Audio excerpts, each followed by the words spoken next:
चलिए इसी के साथ कॉलर जुड़ गए हैं, उनसे बात कर लेते हैं। हमारे साथ पहले कॉलर हैं कर्नल वर्मा जी और दूसरी कॉलर हैं दिल्ली से दयावती जी। चलिए इसी के साथ पहले कॉलर से बात कर लेते हैं। कर्नल वर्मा जी, स्वागत है आपका। नमस्कार जी नमस्कार। आदाब हाजी साहब। आदाब। देखिए आज हमारे भाई बहन दोनों एक साथ जुड़े हैं हमारे साथ। वो क्या है कि आपने कहा ना कि वो सलाह के मौत तो मुफ्त में बदनाम है, तकलीफ तो जिंदगी देती है। हाँ सही बात है। तो मेरा तो सवाल एक ही है जी। आजकल मैं एक ही सवाल करता हूँ। ये नमक जैतून, नमक कलौंजी और मोरिंगा का गोंद और ये जो आप बताते हैं वो मुरब्बा, इन चारों में से ज्यादा बेहतर कौन सी चीज होती है पेट के लिए? जी अच्छा, और तो कोई सवाल नहीं? आज मैं तो एक ही सवाल करूंगा और एक ही जवाब, क्योंकि आजकल तो फाइनल चल रही है ना, सब लिखने का काम चालू है आजकल बस। ठीक है। अच्छा देखिए, ये तीनों अपनी अपनी जगह सही हैं। और जो मैदे में एक अजीब सा दर्द होता है ख़ास तौर पर, और किसी सूरत समझ में नहीं आता, ना डॉक्टर्स के ना किसी जांच में नज़र आता है, एक अजीब सा पेट में दर्द रहता है। ये हुआ था कि मेरा बच्चा छोटा था और इतना दर्द होता था उसको कि उसके स्कूल के बैग में दर्द की दवा रख के जाने पड़ती थी। तो मैं तो बॉम्बे रहता था, मेरे बच्चे दिल्ली रहते थे, तो मैंने बहुत कहा अपने बीवी से कि इसको मेरा नुस्खा खिला दो, और उसने नहीं माना और वो सालों साल चलता रहा। फिर मैंने एक दिन बड़ी सख्ती से कहा, मैंने कहा भाई एक हफ्ता तो खिलाओ, और मैं तुम्हें नुस्खे बताता हूँ, लोग मेरे नुस्खे इस्तेमाल करते हैं और तुम मेरा नुस्खा इस्तेमाल नहीं करती, जिससे नुकसान भी नहीं है, और दर्द की दवाई तो कहीं ना कहीं नुकसान भी देती है। मैंने कहा तुम वो भी खिलाओ लेकिन ये मुरब्बा खिलाओ। तो उसने फिर मेरी बात मान ली, एक हफ्ता खिलाया बेल का मुरब्बा, और जिस बीमारी की तशख़ीस ही नहीं होती थी, मशीनों से भी, सोनोग्राफी से भी और दूसरे ज़राए से भी, वो बीमारी आज तक पता नहीं कहाँ गई। तो कभी कभी ऐसा होता है, तो मैं क्या आपको इसकी तारीफ़ करूं बेल या बेल के मुरब्बे की, कि दुनिया में एक ही चीज़ है जो आपके आंतों के लिए ऐसा काम करती है कि अगर उसमें लेमिनेशन, ये उल्टे सीधे जो चूरन लोग आके बेचते हैं और ये त्रिफला वगैरह खिला देते हैं, त्रिफला बड़ा नुकसान देता है, तो उसके लेमिनेशन को निकाल देते हैं ये आंतों के। और सिर्फ यही चीज़ है अभी तक हमारी नज़र में कि जो आंतों का लेमिनेशन वापस ले आती है, बेल पत्थर या पत्थर बेल। तो न मिलने की सूरत में ये बेल का मुरब्बा खिलाते हैं। अच्छा, लेकिन ये एसिडिटी को, कब्ज़ को और उसको इतना फ़ायदा नहीं करता, या इन्फेक्शन को। तो ये अपनी जगह दुरुस्त है। और नमक कलौंजी और नमक जैतून के तकरीबन यकसा एक से असरात हैं। और गोंद मोरिंगा जो है वो उसके असरात अच्छे हैं, लेकिन उसके साथ में प्रोटीन है। गोंद मोरिंगा में प्रोटीन बहुत है, तो आपने देखा होगा कि वो थोड़ा सा हजमा भी करता है, थोड़ा सा वाइट डिस्चार्ज भी रोकता है और लीवर के लिए फ़ायदेमंद है। और उसमें ये मज़ीद फ़ायदा ये है कि जिसको बालों की समस्या हो, या चेहरे पर पिंपल्स आते हैं, या चेहरा साफ़ नहीं है, झाइयाँ आ गई, उनमें भी फ़ायदा पहुंचाता है। तो इनके सबके अलग अलग फ़ायदे हैं, आपने लिख लिया होगा। और कभी कभी ये ऐसा काम करते, जैसे मैंने आपको मिसाल दी कि वो दर्द जो जिसकी तशख़ीस नहीं होती थी, पता ही नहीं चलता था कि क्यों है, और वो दर्द आज तक नहीं हुआ उस बच्चे को, और वो शादीशुदा भी है और उस बच्चे का बाप भी है। तो ऐसे ऐसे नुस्खे वो भगवान ने बनाए हैं, अपना तजर्बा आपसे शेयर करता हूँ ताकि आप समझदार हैं, उसको महसूस करेंगे। कभी ऐसा कोई मरीज होगा तो आप उसे दे सकते हैं। दयावती जी दिल्ली से स्वागत है आपका। नमस्कार मैम। नमस्कार दयावती जी। नमस्कार भाई साहब।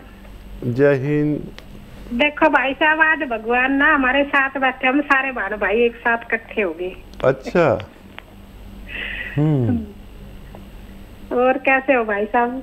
बस आपका फोन आ गया तो अच्छे हैं। हाँ भाई साहब, ये तो है ही।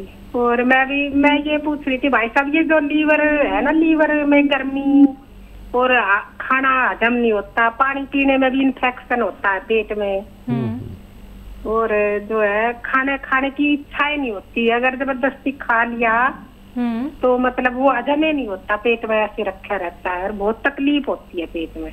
किसको? भाई है उसको, 68 साल का जी। तो वो आपने सुलेमानी चूरन तो बना रखा है? हाँ चूरन तो बना रखा है, पर वो चूरन लेता है तो कई बार उसको जाना पड़ता है, 4-5 बार, थोड़ा थोड़ा थोड़ा थोड़ा, तो ऐसा हजमा अच्छा नहीं होता है, पेट का बंद है हजमा। हाँ चूरन उनको तो मैंने चूरन भी दे दिया मैंने उनको, और उनको मैंने कलौंजी का सिरका भी दे दिया, और गोंदसिया भी दे रखा है मैंने, और गोंद मोरिंगा भी बना के मैंने रख दिया, तो बोल दिया लेकर जाएंगे। अच्छा उनको फिर मैं अभी जिक्र कर रहा था बेल पत्थर का, ये पत्थर बेल का, ये ताज़ी तो अभी नहीं आई है, आने वाली होगी शायद। और इसका मुरब्बा आप देना शुरू करिए, 1 पीस रोज़ाना सुबह निहार मुँह, और वो सुलेमानी चूरन भी दीजिए, और 1 पीस या 2 बार भी दे सकते हैं एक दिन में, सुबह को निहार मुँह और रात को भी दे सकते हैं ये बेल का मुरब्बा। और वो चूरन जो आपने बना रखा है वो तो बहुत ही अच्छा बना रखा है, वो भी दीजिए, तो थोड़ा ज़्यादा दिन देंगे तब फायदा होना मुमकिन है। इंदौर से हैं उमेश शर्मा जी, स्वागत है आपका। हाँ सर नमस्कार सर। जी नमस्कार। आदाब। मैं सिंगोल से बोल रहा हूँ साहब। जी तब आपने गोंद किया तो मैंने 40 से पेशेंट से मैंने ठीक कर चुका हूँ। हेलो जी। तो गोंद किया, गोंद मोरिंगा, जैतून का सिरका, इन सभी चीजों का मैं सेवन करवा चुका हूँ, और करीब 40-50 व्यक्ति अच्छे हो चुके हैं साहब। नहीं मैं जानता हूँ आप बहुत सेवा करते हैं और बहुत लोगों तक आपने इसका फ़ायदा पहुँचाया है। और कोई सवाल हो तो बताइए, हम आपका बड़ा सम्मान करते हैं। सर एक सवाल मेरा ये है कि मैं एक व्यक्ति के सर नाखून है ना पीछे बातें तेज हो रहे हैं, मोटे हो रहे हैं, बाहर निकल रहे हैं कुरूप तरीके। नाखून कैसे हो रहे हैं? नाखूनों में दिक्कत है? नाखूनों में कुरूप हो रहे हैं, बड़े बड़े मोटे कड़क होकर निकल रहे हैं बाहर, उंगलियां थोड़ी मोटी हो जाती है, आगे उंगलियां मोटी हो जाती हैं। अच्छा अच्छा ठीक है। हाँ ये तो दीजिए आप गोंद मोरिंगा, और ये जो आपका राई का तेल है, सरसों का तेल जो हम खाने में इस्तेमाल करते हैं, ये 1 चम्मच सुबह 1 चम्मच शाम इनको पिलाया करें, और गोंद मोरिंगा भी दें थोड़ा थोड़ा सा, मतलब पूरे दिन में 1 ग्राम उनको गोंद मोरिंगा देना है, और ये 2 बार पिलाना, 1 छोटा चाय का चम्मच 2 बार, खाने से पहले भी पिला सकते हैं, बाद में भी। अब मुझे उम्मीद है कि उनको फ़ायदा होना मुमकिन है। जी नोएडा से हैं ज्ञान सरबत जी, स्वागत है आपका। जी नमस्कार हकीम साहब जी। जय हिंद। और मेरा सवाल है कि मेरे पैर में दर्द होता है काफी, मतलब दर्द नहीं होता लेकिन मेरा पैर जो है थोड़ा मुड़ जाता है चलते चलते कभी कभी। ठीक है जी नमस्कार हकीम साहब। ये मेरे पैर में 4 साल से, मतलब 2 साल पहले दर्द हुआ था, तो क्या है कि चलते चलते कभी कभी झटका लग जाता है, और पैर लेफ्ट हैंड टेढ़ा हो जाता है थोड़ा सा, तो उसमें क्या है मैं बाथरूम भी नहीं जा पाती थी, ठीक नहीं हो पाता था। अभी आपका ये शो देख के मैंने गोंद किया मंगाया, उससे पहले मैंने वो मंगाया था टी केयर, जी। केयर से मेरे काफी पैरों में दर्द था। अभी गौनसिया मंगवाया, तो गौनसिया खाने के बाद मेरे छोटी छोटी सी बरहोरी जैसी होती है ना, फुंसी सी, पूरी पीठ में, पूरे पैर में, पूरे मतलब जांघों में, सब जगह मतलब हो गई है। कितना लेते हैं आप? मैं एक बहुत जरा सा एक चुटकी लेती हूँ, वो भी एक टाइम लेती हूँ दूध से। ठीक है। दूध में। अच्छा, उसके बाद में मेरे क्या है, कोलेस्ट्रॉल था, तो 200 कोलेस्ट्रॉल था। तो मैंने डॉक्टर साहब से बात की वहाँ डायरेक्ट, तो वो कलौंजी का नमक, वो नहीं, हाँ कलौंजी, वो जैतून का नमक और जैतून का सिरका और एलोवेरा का सिरका भेज दिया। तो एलोवेरा का सिरका खुजली के लिए भेजा और जैतून का सिरका भेजा कोलेस्ट्रॉल के लिए, और जैतून का नमक इसलिए भेजा कि वो जो क्या बोलते हैं खुजली सी होती है, पानी उसको 5 चुटकी डाल के पूरे दिन पीते रहो। तो मेरी समझ में कुछ भी नहीं आ रहा है अभी। ठीक है। अच्छा, मेरा दूसरा सवाल ये लिख लीजिए थोड़ा प्लीज।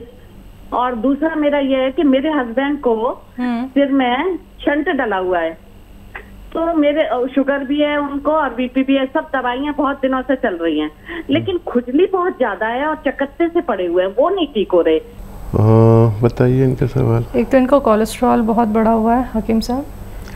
हाँ, ये जो सिरका आप पिए कोलेस्ट्रॉल वाले, तो उसमें 2 चम्मच सिरका और 2 चुटकी खाने का सोडा मिलाकर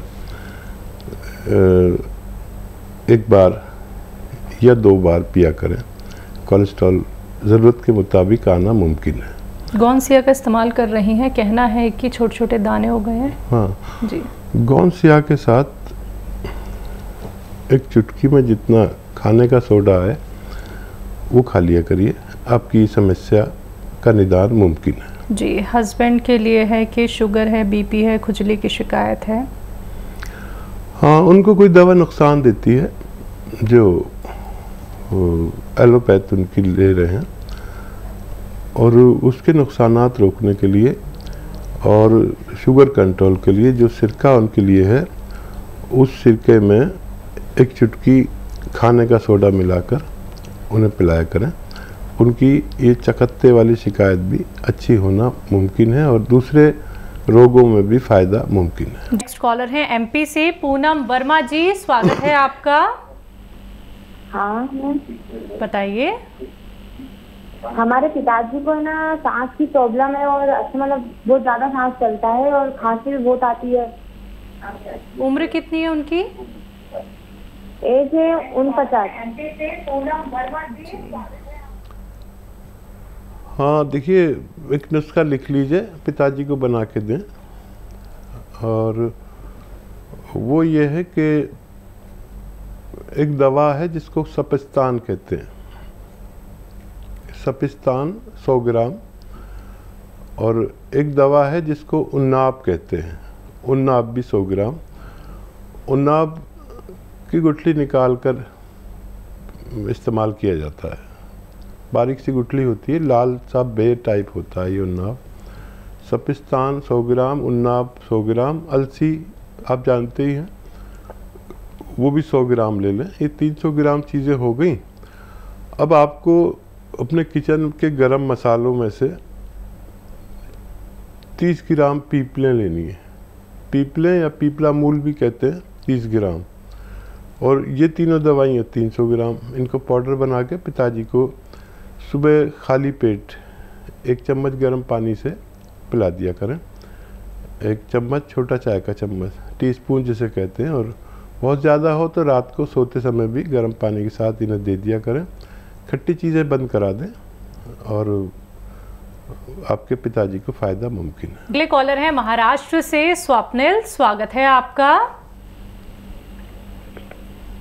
हेलो।